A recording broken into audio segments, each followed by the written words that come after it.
Jā, pasakains lidojums līdz Materhornam. Augsts, nenormāli, rīktīgi augsts. Žēl nevarēja tikt augstāk, bet ar to, ko redzēju, pietiek pirmai reizē pie tam. Jā, atpakaļ ceļā vēl bija maziņš gandrīz starpgadījums. Helikopters tieši lidoja mums pretī tādā pašā augstumā. Tad mēs dabūjām spirālīti taisīt. Visādi citādi brīnišķīgi. Esam uzpildījušies, sagatavojušies startam.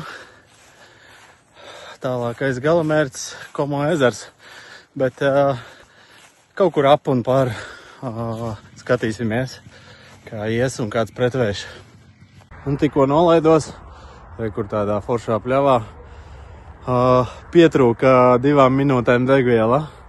Tā jau būtu pie pašas viesnīcas apstājies. Jā, neko, toties benzīntanks tepat. Tā kā droši vien nakšņošu kaut kur tur galā un tiekamies rīt. Čau!